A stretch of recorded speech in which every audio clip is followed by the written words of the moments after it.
jingle bells swing and jingle bells ring, snowing and blowing up bushels of fun. Now the jingle hop has begun. Jingle bell, jingle bell, jingle bell rock. Jingle bells chime in jingle bell time, dancing and prancing in Jingle Bell Square. In the frosty air, what a bright time! It's the right time to rock the night away. Jingle bell time is a swell time to go gliding in a one-horse sleigh. Giddy up, jingle horse, pick up your feet, a jingle around the clock. Mix and a mingle in the jingling beat. That's the Jingle Bell Rock.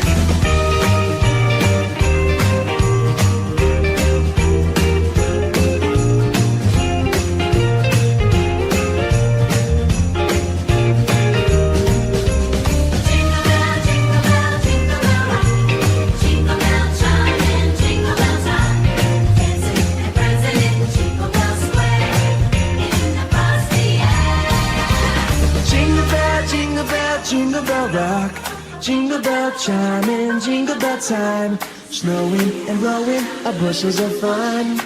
Now the jingle hop has begun. Jingle bell, jingle bell, jingle bell rock. Jingle bells chime in jingle bell time, dancing and prancing in Jingle Bell Square. In the frosty air, what a bright time! It's the right time to rock the night away. Jingle bell time is a swell time to go gliding in a one-horse sleigh. Giddy up, jingle horse, pick up your feet, jingle around the clock. A mix and a mingle and a jingling beat. That's the jingle bell, that's the jingle bell, that's the Jingle Bell Rock. Jingle bell, jingle bell, jingle bell rock. Jingle bell, jingle bell, jingle bell rock. Woo!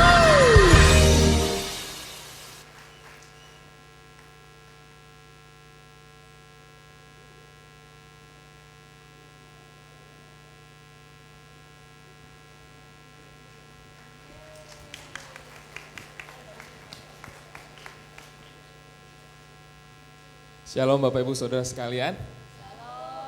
Merry Christmas buat kita semua. Merry Christmas. Kita akan mulai ibadah kita, mari saya undang kita bangkit berdiri. Mari kita sama bangkit berdiri.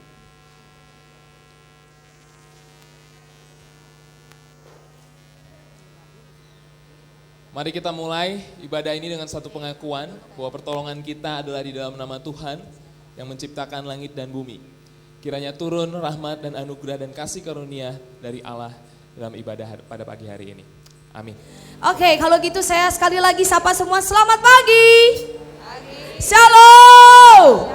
Sekali lagi shalom. Damai sejahtera buat kita semua. Yuk. Kasih tepuk tangan ya. Oke, hari ini kita sama-sama spesial di tempat ini. Kita mau merayakan Natal bersama TK Bintang Mulia dan selamat datang buat Bapak Pendeta sudah hadir juga. Buat semua miss yang terhormat, buat semua undangan. Ya, Bapak Ibu bersyukur. Amin. Kita mau sama-sama hari ini celebrate buat Tuhan Yesus. Sekali kita berikan tepuk tangan bagi Tuhan. Yes. Kita mau beri yang terbaik buat dia. Bapak Ibu siap memuji Tuhan, meninggikan Tuhan. Amin. Saya mau dengar semuanya berikan tepuk tangan yang terbaik buat Tuhan Yesus. Semuanya menari Bapak Ibu ya. Mari kita tinggikan Tuhan kita. Haleluya, aku memuji Tuhan. Hey! Go! Tepuk tangan yang lebih lagi bagi Tuhan. Haleluya.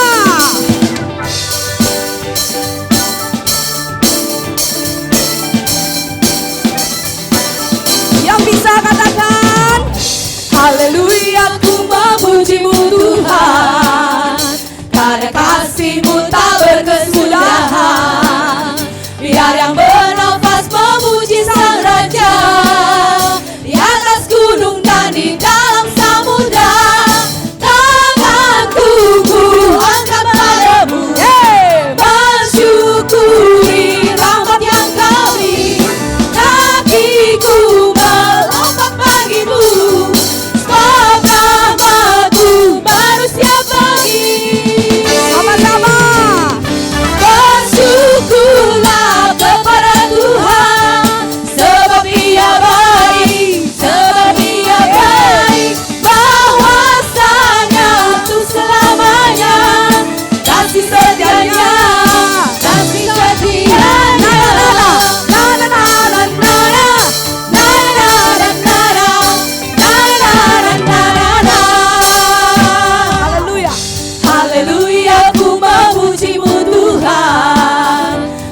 karena kasih-Mu tak berkesudahan.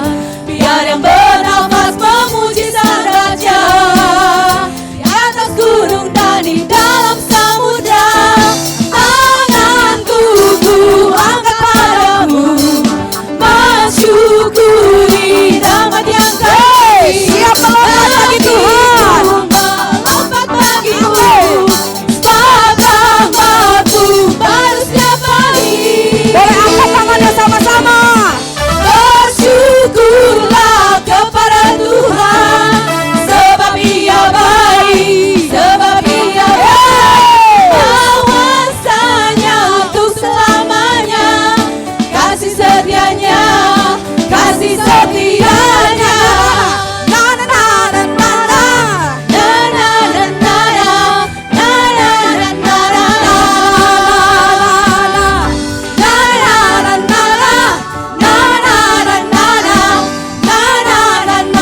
na.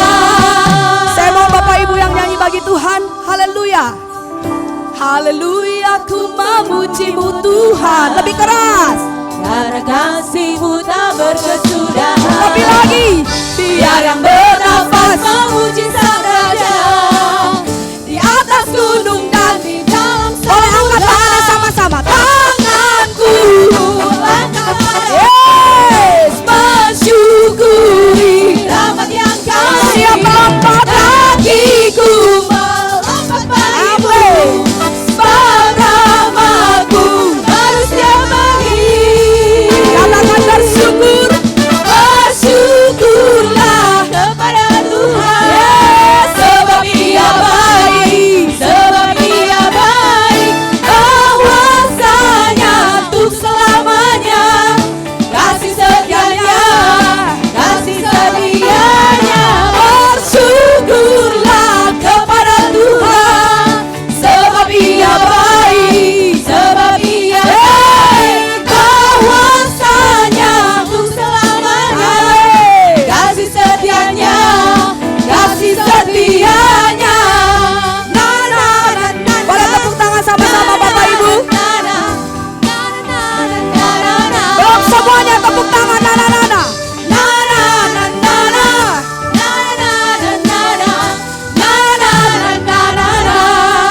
Sama-sama yuk kita bersyukur, angkat tangan kita semuanya. Tanganku ku angkat padamu, Yes. bersyukuri rahmat yang Kau beri. Kakiku melompat bagimu, sebab rahmat-Mu baru setiap pagi. Bersyukurlah kepada Tuhan, sebab Ia baik, kuasanya untuk selamanya, kasih setianya, kasih setianya.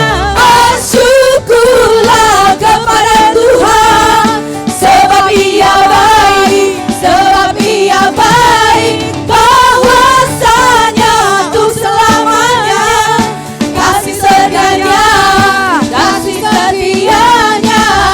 Na na na na na, na na na na na, na na na na na, na na na na na, na na na na na. Berikan sorak-sorai bagi Dia. Haleluya.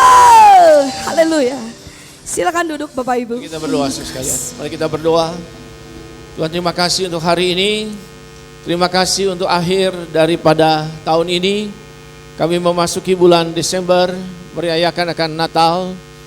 Terima kasih sepanjang tahun yang cukup berat bagi kami. Engkau adalah Tuhan yang sudah menjamah, memimpin kehidupan kami sampai sekarang. Kami bersyukur untuk prestasi yang sudah tercapai oleh karena Engkau yang menolong. Juga terima kasih untuk anak-anak kami. Terima kasih mereka bertumbuh di dalam Tuhan. Engkau berkati kami sekalian, khususnya pemberitaan firman-Mu, bicaralah kepada kami. Lewat firman-Mu, renungan yang singkat yang akan kami dengarkan. Doakan semua ini ya Tuhan, dalam nama Tuhan Yesus. Amin. Silakan duduk sekalian. Shalom. Shalom. Nah saudara, saya mau cerita satu hal di dunia pendidikan. Ini yang lagi heboh. Ini kita bersyukur karena kita punya Menteri Pendidikan baru, Nadiem Makarim. Ya, dan baru-baru jadi viral oleh karena waktu pelantikan dari Rektor UI, Rektor Universitas Indonesia, ini beliau datang dengan kondisi seperti ini. Ini jadi viral dan cukup ramai juga di kalangan alumni UI. Kita tahu Universitas Indonesia adalah salah satu universitas terbaik di Indonesia. Jadi mereka punya tradisi, mereka punya cara ketika ada pelantikan rektor. Dan pelantikan rektor tentu saja adalah sesuatu yang sangat strategis, sangat penting. Bukan cuma untuk UI sendiri, tapi juga untuk seluruh negeri kita ini. Dan di sini kita lihat menteri kita datang, menteri yang sangat muda, salah satu yang paling muda di kabinet yang baru. Nah, datang dengan pakaian seperti ini, lalu hadir, saudara lihat di bagian sana, masih sangat muda ya, masih kecil perawakannya, bekas pemimpin Gojek, sangat sukses, dan dia pakai sepatu. Saudara tahu sepatu apa ini? Ini sepatu LV, tahu harganya kan ya? Nggak tahu juga, tahu harganya ya. Ini sepatu mahal ya, dan memang ini cara bersepatunya orang milenial, nggak pakai kaos kaki. Karena cukup dengan sepatu yang bagus ya sudah tahu gitu ya. Jadi ini jadi heboh oleh karena beberapa kalangan itu merasa ini inappropriate, tidak pas gitu. Masa bisa di satu lembaga edukasi terpenting di negeri ini, waktu pelantikan rektornya, menterinya datang begini. Viral. Termasuk di kelompok saya, di kelompok alumni saya juga, saya ada ikut kelompok alumni dari luar negeri, dan mereka viral juga karena mendiskusikan ini. Nah saudara, kita dalam dunia pendidikan Indonesia akan mengalami perubahan besar. Pak Jokowi, presiden kita, menaruh beliau ini menjadi menteri pendidikan, tapi tentu saja bukan tanpa sebab. Ya, bukan tanpa sebab.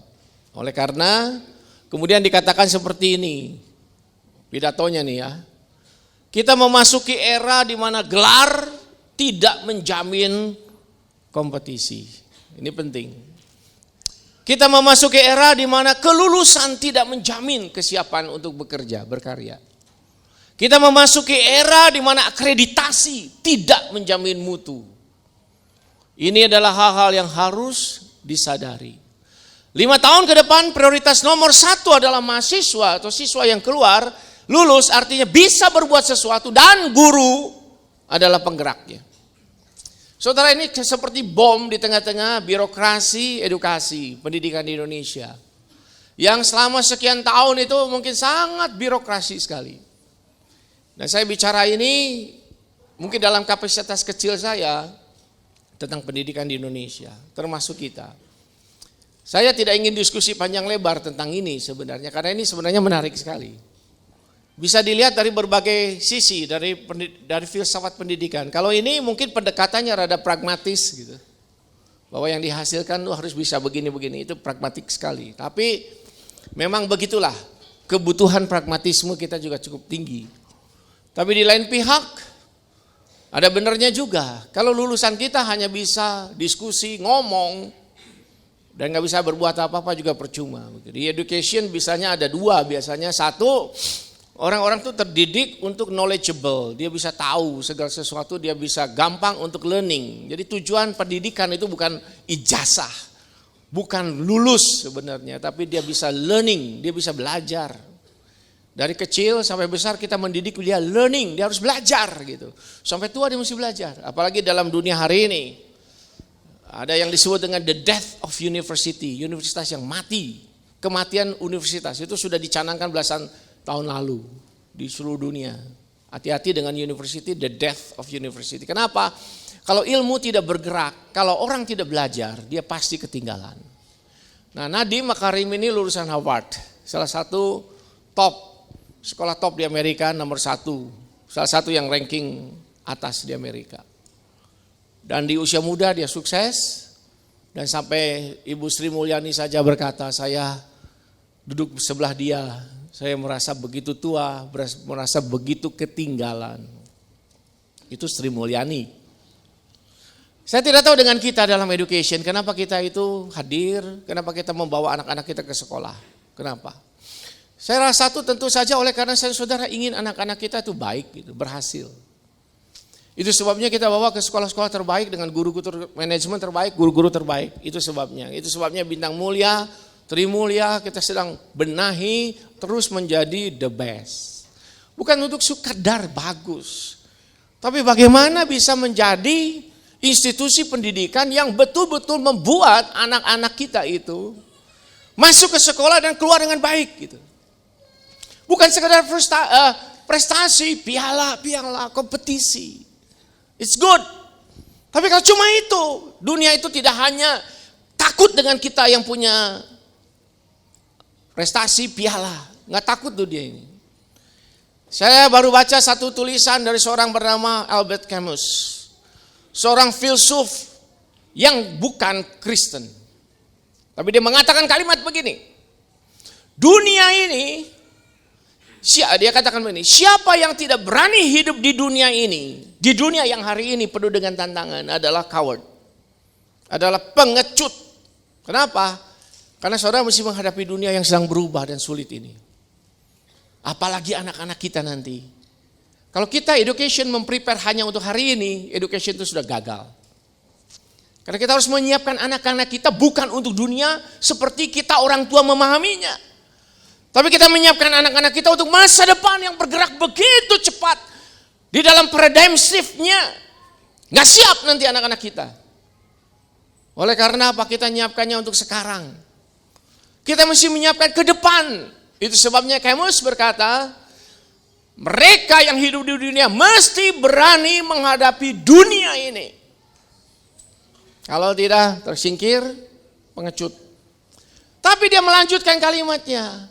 Tapi bagi mereka yang ingin mencari arti di dunia ini, dia katakan, mereka yang sedang mencari arti in the world, in this world, dia katakan, itu adalah orang paling bodoh di dunia. Kenapa?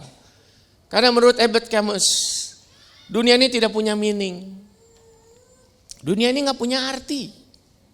Itu sebabnya ketika kita bicara soal education, maka saudara mesti bicara juga tentang salvation, redemption. Itu sebabnya Alkitab berbicara tentang ini. Mungkin ini belum bisa dibesarkan. Alkitab berbicara mengenai apa? Education. Alkitab itu dari perjanjian lama sampai perjanjian baru penuh dengan teks-teks firman tentang pendidikan. Education. Education di rumah, education di jalan, education dalam lembaga-lembaga masyarakatnya. Itu sebabnya Alkitab adalah kitab edukasi juga. Meskipun tujuannya bukan sekedar edukasi, tetapi itu adalah kitab edukasi. Dan di Alkitab dikasih tahu ke kita bagaimana usaha Tuhan mengedukasi manusia. Saudara lihat ketika manusia bergerak dalam bumi ini bertambah banyak, Tuhan kasih nabi-nabinya. Supaya apa? Dididik oleh nabi-nabinya. Dikirim imamnya. Dikirim rasulnya. Dikirim teks firmannya, kitab suci untuk mendidik umatnya. Maka kita mengatakan Ibrani pasal 1.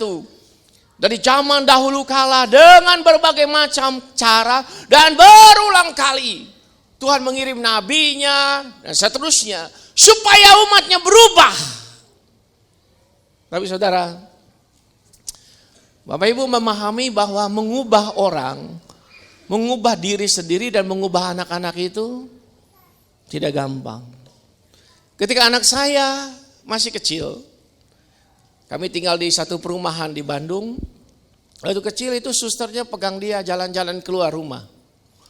Sebelah sana itu ada tetangga yang sayang sama anak saya. Jadi dia panggil, tante ini, Ai ini panggil ayo sini. Nah pergi mah sampai sana. Lalu sampai di sana kemudian si tantenya tanya, saya punya boneka-boneka, 2 boneka. Satu itu bebek-bebekan, satu ini monyet-monyetan. Ditanya ke anak saya yang masih kecil sekali, masih digendong, kamu mau yang mana?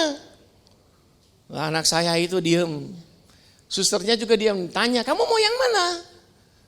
Anak saya langsung minta, saya mau yang bebek-bebekan. Tantenya mengatakan, wah kamu mau yang bebek-bebekan? Ya sudah, ambil bebek-bebekan. Nangis dia. Setelah dapat bebek-bebekan dia nangis gitu. Lalu tantenya bingung, kenapa kamu nangis? Aku juga mau yang monyet-monyetan. Lalu kemudian nggak bisa, ambil satu ya, nggak boleh dua. Lalu anak saya bilang, satunya buat suster. Nangis dia. Akhirnya tantenya kasih. Satu bebek-bebekan buat dia, satunya untuk suster. Monyet-monyetan. Pulang ke rumah anak saya nangis. Karena dia juga pengen monyet-monyetan. Dan akhirnya dia dapat dua. Dia bebek-bebekan dia dapat. Dan monyet-monyetan dia dapat. Saya tanya, pinter nggak? Pinter. IQ anak saya 130 lebih, dites. Saya mau tanya. Bahaya tidak punya anak seperti ini? Bahaya oleh karena dari kecil saya nggak pernah ngajarin dia licik. Saya nggak pernah ngajarin dia rakus. Saya tidak pernah berkata duduk di sini caranya berbohong begini. Tapi keluar dari dirinya kebohongan. Keluar dari dirinya aku ingin dapat semua. Karena Alkitab mengatakan kepada kita, saya dan saudara adalah orang-orang berdosa yang melahirkan anak-anak yang dilahirkan dalam dosa. Itu yang dikatakan oleh Mazmur 51. Daud berkata, aku memang berzina, berdosa dengan Batsheba. Tapi lebih dari itu aku berdosa karena apa? Karena aku dilahirkan dalam dosa. Saya ambil PhD dalam bidang education di Amerika. Di Biola University, salah satu sekolah universitas Kristen terbaik di Amerika. Saya lulus PhD, bidang education. Tapi saya mau kasih tahu sama Bapak Ibu di sini. Sehebat-hebatnya education di dunia ini, tidak akan bisa mengubah sifat dosa dari anak-anak kita. Kita bisa membuat anak-anak kita pintar, membuat anak-anak kita canggih, membuat anak-anak kita hebat. Itu bisa. Tapi membuat anak-anak kita itu menjadi orang-orang yang hatinya beres, bersih. Di depan Tuhan bersih, di depan kita bersih. Itu bukan pekerjaan education. Saudara tidak bisa masukkan ke Sri Mulia, Bintang Mulia, masukkan ke BPK, masukkan ke sekolah yang lain. Dengan harapan anak saudara itu keluar, lulus. Atau masuk UI, ITB, Maranatha atau apapun. Dengan harapan begitu dia lulus, hatinya beres. Tidak bisa. Dengan harapan kalau nanti kalau dia jadi master, dia bisa menjadi PhD, dia hatinya lebih jujur, tulus, bersih. Tidak bisa. Kenapa? Oleh karena urusan keselamatan roh jiwa, itu bukan urusan education. Itu adalah urusan yang hanya bisa dikerjakan Tuhan. Itu sebabnya di dalam Alkitab dikatakan, maka pada zaman akhir ini, Tuhan datang ke dunia, menyelamatkan manusia. Kenapa? Kenapa harus ada redemption? Kenapa education saja tidak cukup? Karena manusia sudah begitu berdosanya. Seluruh sistem pendidikan di dunia dari Eropa, Australia, Indonesia, di mana saja akan mengaku satu hal, bahwa manusia tidak bisa diperbaiki. Jangan berharap bahwa education bisa memperbaiki manusia. Justru seringkali education dipakai oleh manusia-manusia untuk semakin canggih berbuat jahat. Selain banyak efek positifnya. Itu sebabnya kalau kita bicara tentang dosa, tentang hukuman kekal, tentang masuk ke neraka, kita tidak punya sebuah institusi untuk menyelamatkan mereka. Tidak punya. Yang ada adalah Kristus datang. Dia menyelamatkan kita. That's the only way. Sebab kalau education, pembinaan, pemuridan bisa membuat manusia beres di depan Allah dan bisa masuk surga, tidak perlu yang namanya Kristus datang ke dunia mati di kayu salib. Itu kekonyolan yang paling konyol. Tetapi justru karena manusia tidak bisa dibenahi, bahwa education itu terbatas adanya, maka kemudian kenapa Kristus datang ke dalam dunia? Karena manusia diberikan nabi, nabinya dibunuh. Diberikan rasul, rasulnya dirajam. Diberikan institusi pendidikan, institusinya dihancurkan, diselewengkan. Termasuk agama. Agama adalah hal yang paling sering diselewengkan. Maka seorang bernama Agustinus berkata, even the means of grace, alat-alat yang dari Tuhan seolah-olah adalah anugerah, diselewengkan. Oleh karena apa? Bukan alatnya, tapi orangnya. Jadi, saudara kasih Tuhan, pagi ini saya cuma mau mengingatkan satu hal. Puji Tuhan ada education yang baik, menolong. Tapi kalau urusan masuk surga, urusan masuk neraka, urusan dosa, tidak pernah diselesaikan oleh education. Tapi hanya karena redemption, penebusan. Maka Kristus datang ke dalam dunia, di Natal kita peringati. Bukan sekedar supaya datang, tapi dia datang untuk mati buat saya dan saudara. Jadi begitu kita membawa anak-anak kita mesti menyadari. Anak-anak kita adalah produk dari dosa kita. Anak-anak ini adalah produk dari sebuah dunia yang sudah rusak. Produk daripada natur manusia yang sudah rusak. Dia melawan Tuhan. Dan terakhir, saya dan saudara akan memasuki sebuah zaman yang sangat aneh. Zaman yang sangat sulit. Kenapa? Karena generasi-generasi berikut ini punya tatanan, pemikiran, hati yang berbeda. Dan celakanya adalah kita seringkali mendidik mereka sesuai dengan yang kita pikir. Padahal mereka sudah berubah. 10 tahun lalu saya mempelajari culture, budaya. Dan teorinya adalah 20 tahun perbedaan orang tua dengan murid, dengan anaknya. 20 tahun itu namanya cross culture. Berubah. Karena kita menghadapi orang-orang dengan culture yang berbeda. Sekalipun tinggalnya sama di Indonesia, di Bandung. Saya baru dengar riset terakhir. Bukan 20 tahun. Tetapi 7 tahun sekarang. Jadi kakaknya dengan adiknya punya culture yang berbeda. Maka tidak heran kalau tadi saya lihat, ini perbedaan culture. Dari generasi guru-guru besar UI dengan seorang yang lulusan Harvard. Millennials. Datang dengan berpakaian berbeda karena mereka memang berbeda. Cuma memang harus ketemu baiknya bagaimana, jangan kitu-kitu teing. Kan itu akan jadi rusak semuanya. Jadi debat. Intinya adalah pertanyaannya. Kalau saudara dan saya membawa anak sekedar pinter, terdidik, educated, nanti bisa sekolah ke luar negeri dan seterusnya. Kita bagus. Tapi kalau kita tidak sendirinya membawa anak-anak itu kepada Kristus. Ada sebuah buku yang saya terjemahkan beberapa tahun lalu judulnya You Lost Me. Engkau membuat aku hilang.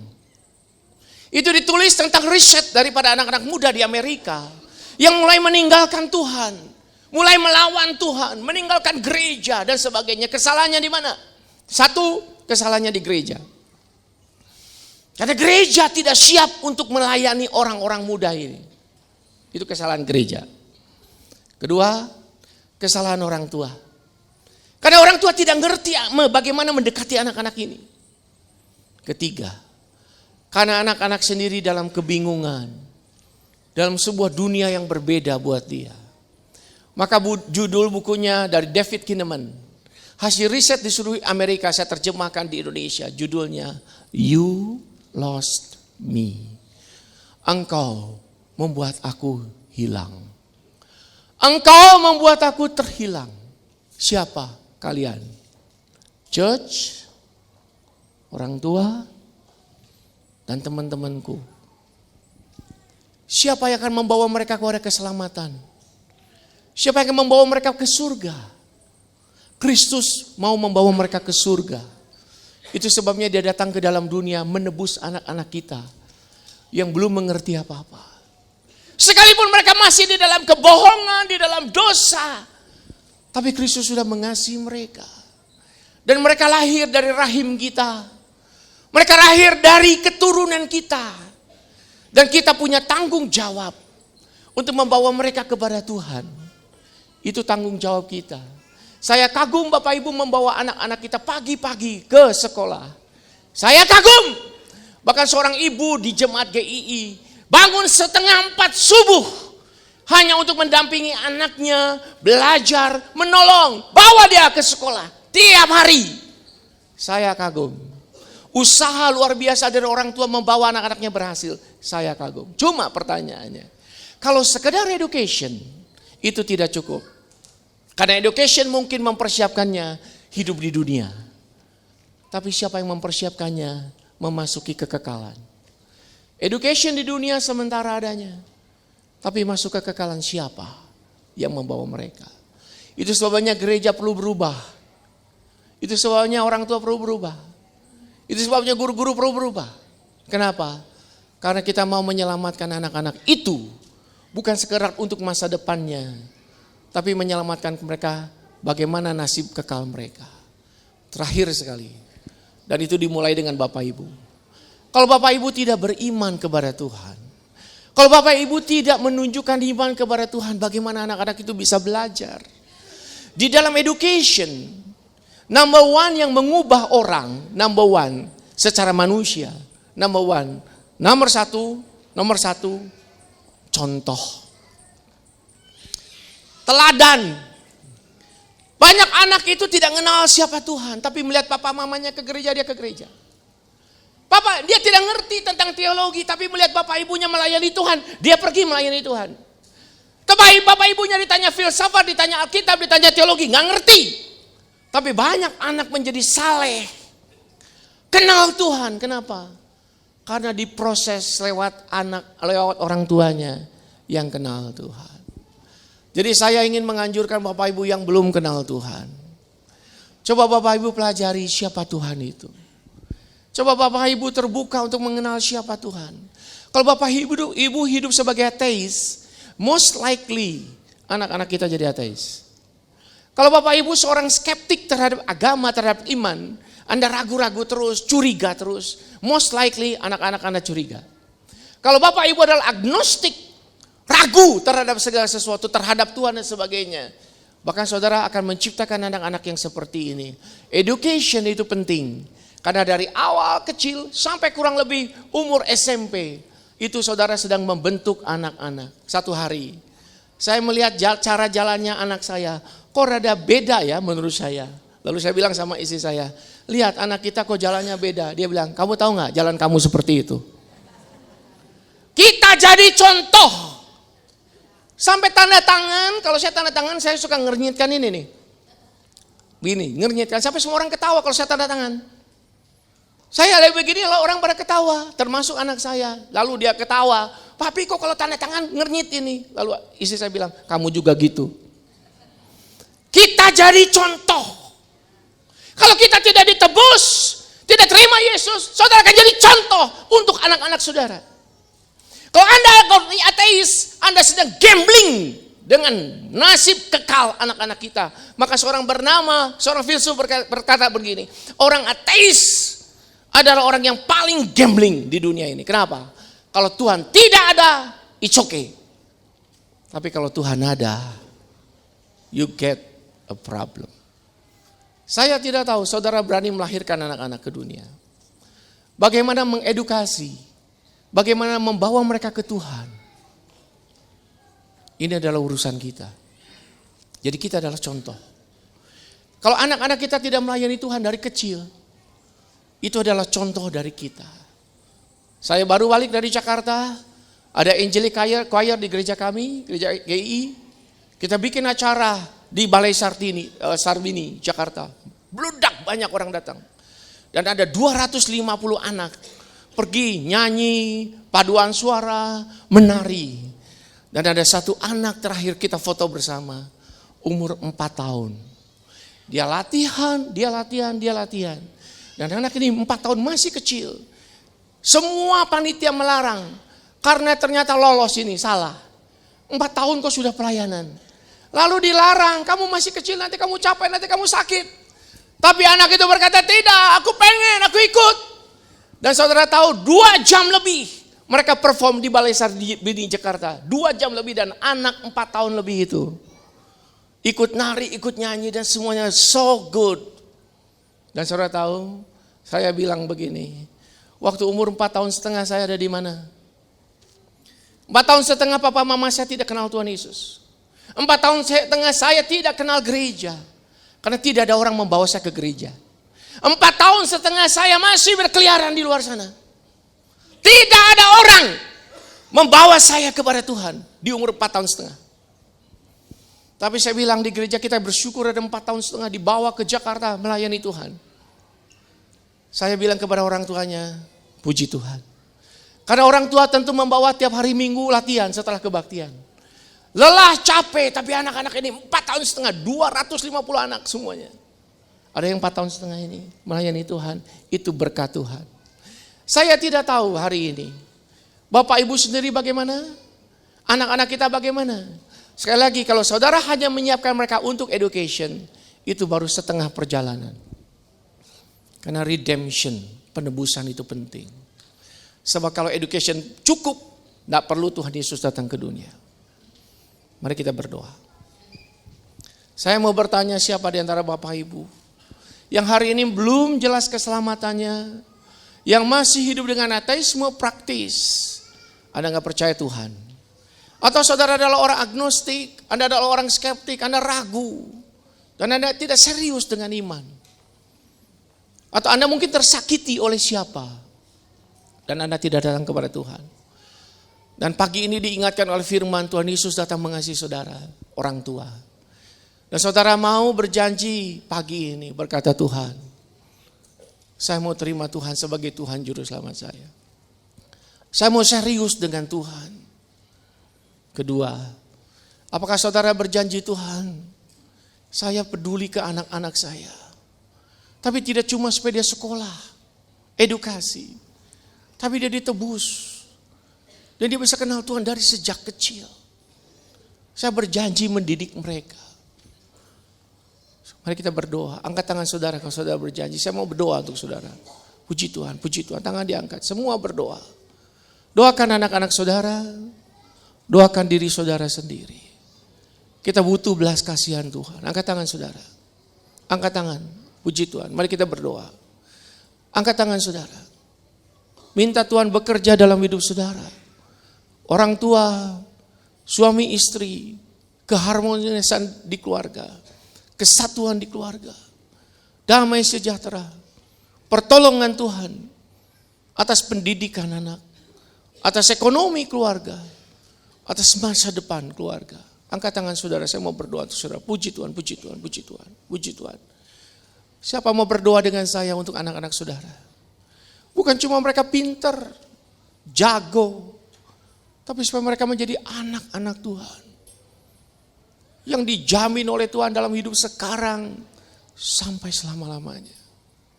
Angkat tangan saudara, puji Tuhan, puji Tuhan, puji Tuhan. Tuhan, lihat tangan yang terangkat dari para orang tua. Kami bertekad berjanji untuk serius dengan Tuhan. Yang belum percaya Tuhan menjadi percaya. Yang ragu menjadi lebih sungguh-sungguh dengan Tuhan. Kasihanilah kami para orang tua. Di tengah-tengah zaman yang penuh dengan kebingungan ini. Bantulah dan tolonglah kami. Berkatilah anak-anak kami Tuhan. Supaya mereka berhasil dunia akhirat. Supaya mereka tidak hanya berhasil di dunia ini. Tapi mereka juga di hadapan Tuhan. Di dalam kekekalan mereka adalah orang-orang yang diberkati dan berhasil juga. Tuhan berkati setiap kami. Guru-guru kami. Kepala sekolah, yayasan. Pendidikan kami, Tuhan tolong. Terima kasih untuk hari ini. Kami bersuka cita karena kami diberi kesempatan memperbenahi, memperbaiki kehidupan kami. Berkati setiap kami. Biar kami orang tua lebih sungguh-sungguh dengan Tuhan. Lebih memberi contoh kehidupan, iman kepada anak-anak kami. Dan berkat-Mu mengalir atas rumah tangga kami. Dalam nama Tuhan Yesus, kami berdoa. Amin.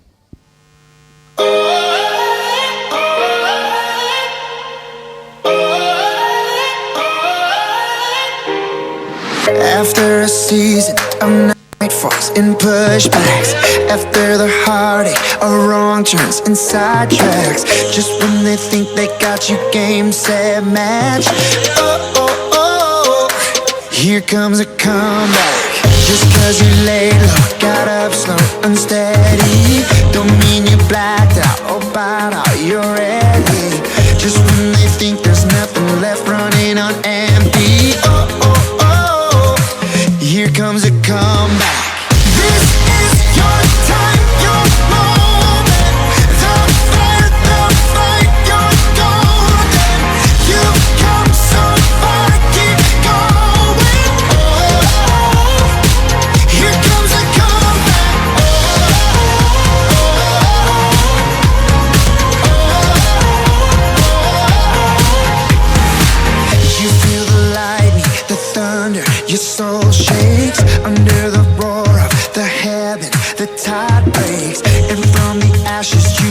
take your place.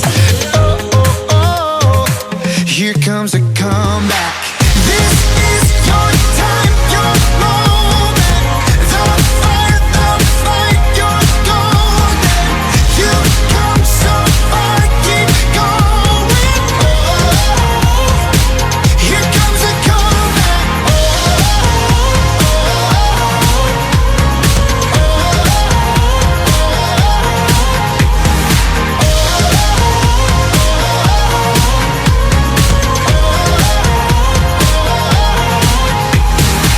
There is no mountain you can't face. There is no giant you can't take. All of your tears were not a waste. You're one step away.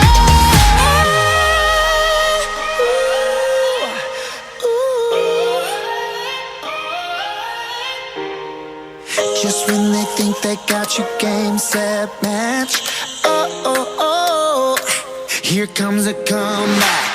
This is your time, your moment. The fight, you're golden.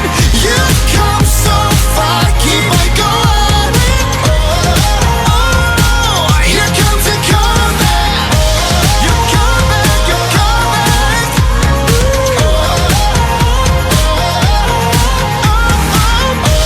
You're coming, you're coming.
semua orang sedang sibuk mempersiapkan Natal.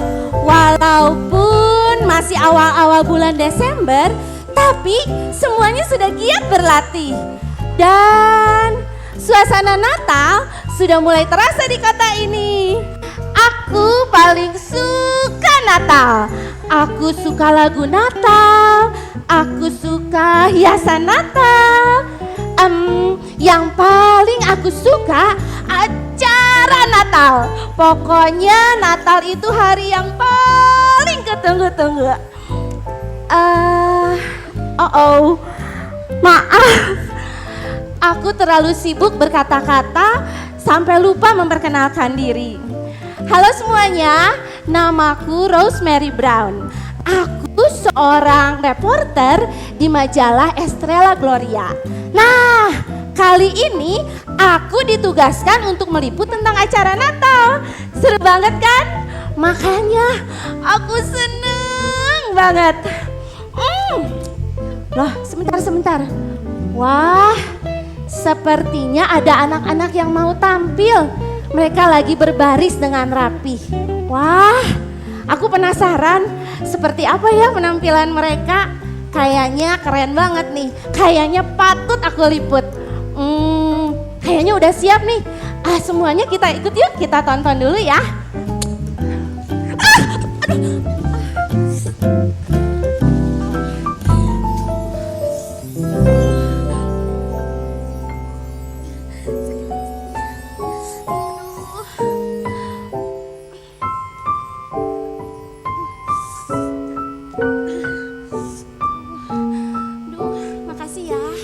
Makasih ya.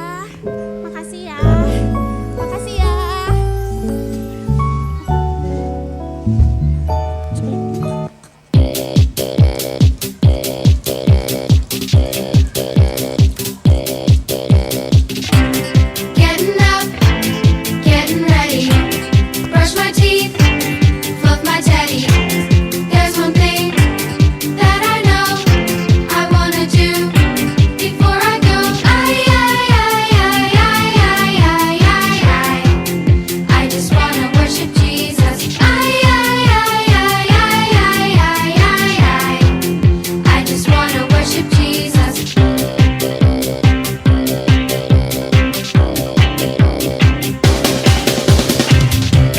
Off to school, start the day now. Got there late, my teachers, hey now. I told him, see, it's okay, sir. I don't want to make a stir. I just wanna worship Jesus. I just wanna worship Jesus.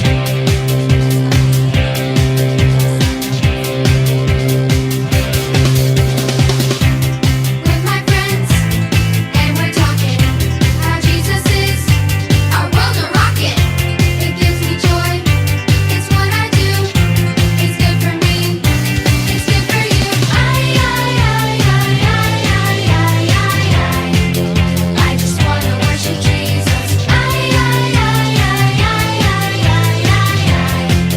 I just wanna worship Jesus.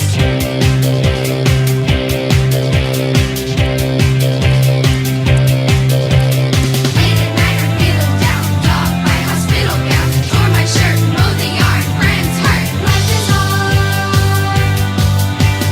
Riding in the car, anywhere I are. There's one thing for me, you know it's gonna be.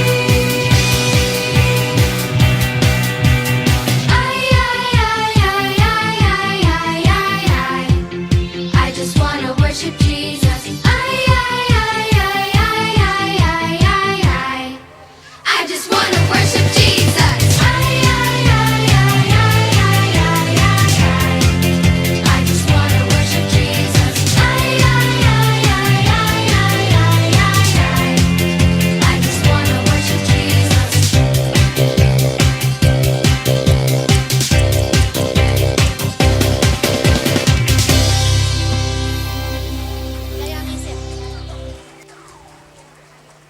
Wah, keren banget penampilan mereka. Seperti yang udah aku tebak. Dan aku suka banget banget loh lagunya. Anak-anak itu bukan cuman bernyanyi tentang bagaimana mereka memuliakan Tuhan, tapi mereka juga benar-benar memuliakan Tuhan. Tadi waktu aku tiba-tiba jatuh, ada anak-anak yang langsung menolongku. Keren banget kan? Padahal mereka masih kecil, masih anak-anak. Sebentar. Sepertinya ada WA. Dari pembaca setia artikelku. Aku bacain ya. Kak Rosemary, katanya kakak sedang meliput tentang Natal ya? Iya. Kak, aku gak suka Natal. Semua orang sibuk, tapi sebenarnya mereka tidak peduli dengan orang lain. Ini WA dari pembaca artikelku, tapi dia tidak suka Natal. Kenapa ya? Aku ada ide. Aku akan mengumpulkan kisah-kisah tentang kasih Natal dan akan kutulis di dalam artikelku supaya pembacaku bisa membacanya dan mereka juga bisa yakin kembali kalau kasih Natal itu masih ada, kalau semangat Natal itu masih menyala. Ya.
dapat lagi satu kisah tentang kasih Natal yang bisa kutulis untuk artikelku. Aku suka banget loh lihat anak-anak tadi menolong tante yang tadi yang barang bawaannya banyak itu. Waktu tantenya jalan, barang bawaannya jatuh. Tapi anak-anak itu walaupun mereka masih kecil, tapi mereka udah keren banget. Mereka langsung datang dan menolong tante yang tadi. Keren banget. Sebentar. Sepertinya ada message lagi nih. Ya, ada WA dari pembaca artikelku lagi. Aku bacain ya. Kak Rosemary, kenapa sih belakangan ini kakak banyak menulis tentang Natal? Aku gak suka. Aku gak percaya kalau mereka benar-benar merasakan Kristus lahir di hati mereka. Aku gak percaya masih ada kasih dan kepedulian akan sesama. Mereka hanya sibuk merayakan Natal, tapi bukan merayakan kelahiran Yesus. Aku gak percaya kecuali Kak Rosemary bisa menunjukkan kepadaku kalau kasih Natal itu masih ada. Tuh kan? Makanya aku harus mengumpulkan kisah-kisah tentang kasih Natal dan semangat Natal lebih banyak lagi supaya pembacaku bisa membacanya dan mereka bisa yakin lagi kalau kasih Natal itu masih ada. Ya.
Betul banget. Tuhan itu sangat baik. Apalagi buat Bapak penyapu jalan yang tadi, dia pasti ngerasain banget kalau Tuhan itu sangat baik. Dan anak-anak tadi, walaupun mereka masih kecil, mereka bisa menunjukkan kalau Tuhan itu sangat baik. Keren banget. Sepertinya ada WA lagi nih. Jangan-jangan dari pembacaku lagi. Semoga kali ini dari seorang pembaca yang suka Natal. Aku bacain ya. Kak Rosemary, kalau kakak menulis tentang Natal, aku gak akan lagi mau baca artikel kakak. Buat apa sih kakak menulis tentang berita Natal? Natal itu kan cuma untuk hura-hura. Kakak masih ingat cerita tentang si gadis penjual korek api? Gadis itu menjual korek api di malam Natal yang dingin. Tapi tak satu pun yang mau membeli korek apinya. Dan akhirnya dia meninggal kedinginan. Dia meninggal persis di dekat sebuah gereja yang sedang merayakan Natal. Ironis kan? Itulah sebabnya Kak, aku gak pernah suka Natal. Bukan begitu. Kasih Natal itu masih ada. Bukan selalu dalam hal-hal besar, tapi juga dalam hal-hal kecil seperti anak-anak tadi. Aku mulai putus asa. Apa aku masih harus menulis tentang Natal ini atau aku minta ganti topik pada atasanku? Rasanya aku gak yakin aku bisa meyakinkan pembacaku kalau kasih Natal itu masih ada.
sudah melihat banyak Tuhan tentang kisah-kisah sederhana yang menunjukkan kalau kasih Natal itu masih ada. Tapi Tuhan, aku juga mendengar banyak tentang dunia yang semakin egois. Lalu, apa yang bisa kulakukan kalau aku sendiri pun tidak yakin aku bisa melakukan sesuatu? Tuhan, harus bagaimana Tuhan?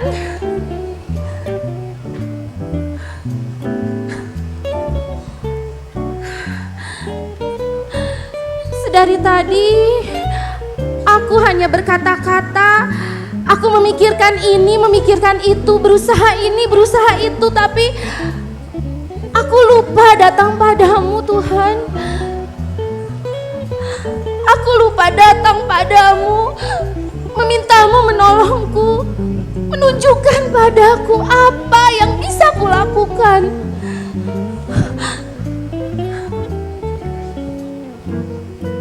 Tuhan, sekarang aku hanya mau diam, mendengarkanmu. Berbicaralah padaku Tuhan, tunjukkan padaku.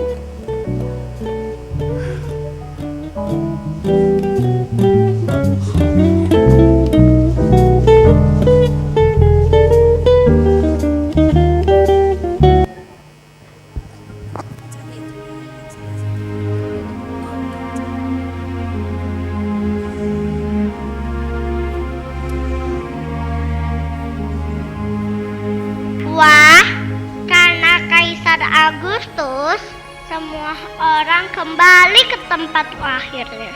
Penginapanku jadi ramai. Sama dong, penginapanku juga penuh. Tidak ada kamar kosong.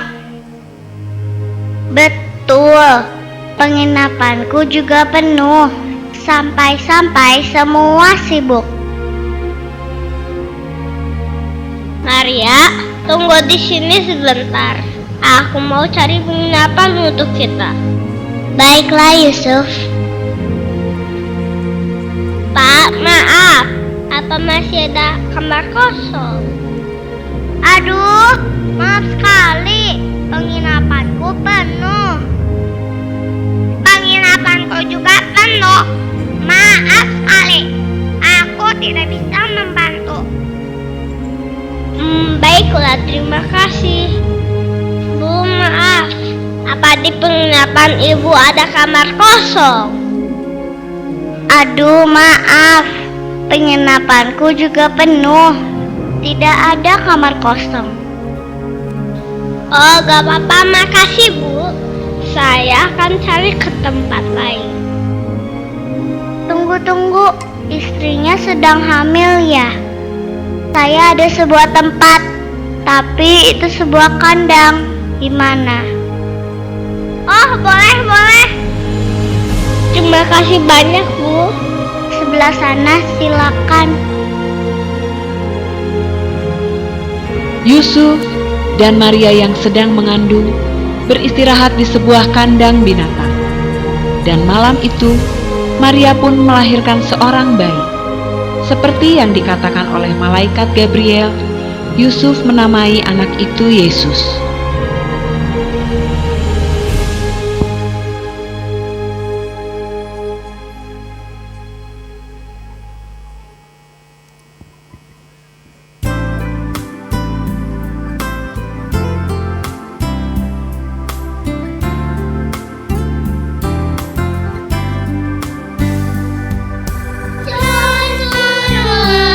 The Lord has come.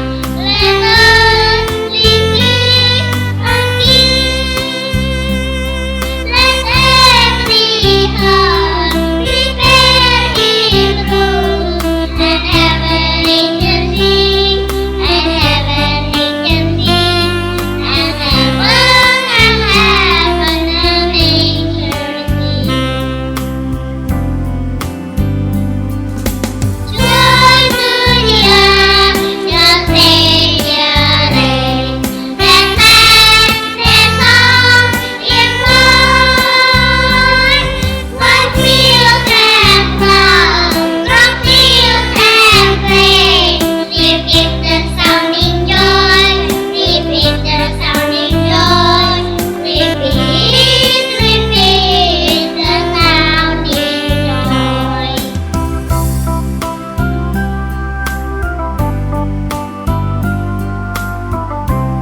kita membagikan kasih. Itu alasan satu-satunya kita semua bisa melukiskan senyum di wajah orang-orang. Karena Engkau Tuhan, Engkau sudah lahir ke dunia bukan hanya untuk menebus dosa kami, tapi Engkau adalah terang, terang yang menerangi kegelapan. Dan aku tahu terang-Mu itu sempurna. Terang-Mu menerangi hati kami dan memampukan kami. Walaupun hanya hal-hal kecil yang kami lakukan, tapi ketika kami melakukannya bersama-Mu Tuhan, itu menjadi hal yang besar. Ya, aku akan menulis tentang ini. Dan aku yakin apa yang kutulis akan membukakan hati pembacaku. Karena aku menuliskannya bersama-Mu Tuhan. Kisah tentang kasih-Mu. Aku senang sekali.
Tadi kita sudah lihat penampilan anak-anak.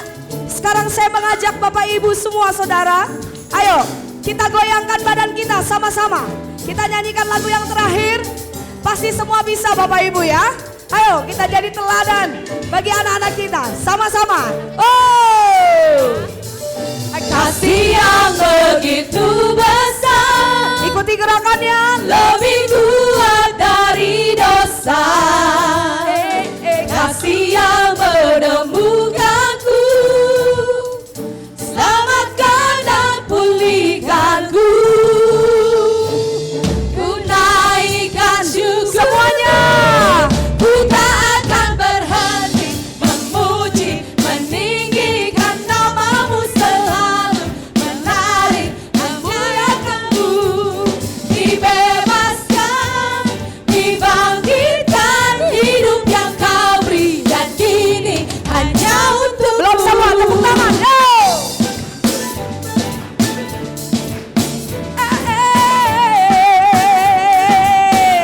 Kasih. Kasih yang begitu besar, Semuanya ikuti Bapak Ibu. lebih kuat dari dosa.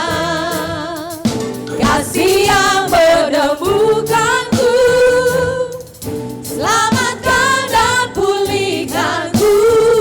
Yes. Ku naikkan syukurku, One, two, ku takkan berhenti memuji, meninggikan namamu selalu, menari, memuliakanmu. Dibebaskan, dibangkitkan, hidup yang kau beri, dan kini hanya untukmu. Takkan berhenti memuji, meninggikan namamu selalu, menari, memuliakanmu.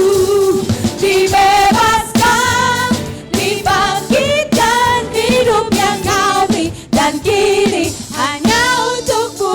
Yes. Boleh sama-sama tepuk tangan.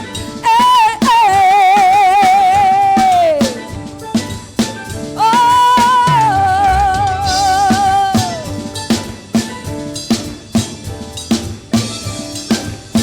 Ku naikkan syukurku. Ku naikkan syukurku, ku naikkan syukurku. Ku tak akan berhenti memuji, Boleh sama-sama tepuk tangan bagi Tuhan. Selalu menari, memuliakanmu. Lebih keras Bapak Ibu suaranya. Dibebaskan, dibangkitkan, hidup yang kau beri, dan kini hanya untukmu. Takkan berhenti memuji, meninggikan namamu selalu, menari, memuliakanmu. Dibebaskan, dibangkitkan, hidup yang kau beri, dan Sekali kini lagi. hanya untukmu. Takkan berhenti memuji, meninggikan namamu selalu, menari, memuliakanmu. Dibebaskan, dibangkitkan, hidup yang kau beri, dan kini hanya untukmu. Hidup yang kau beri, dan kini hanya untukmu. Hidup yang kau beri, dan kini hanya untukmu.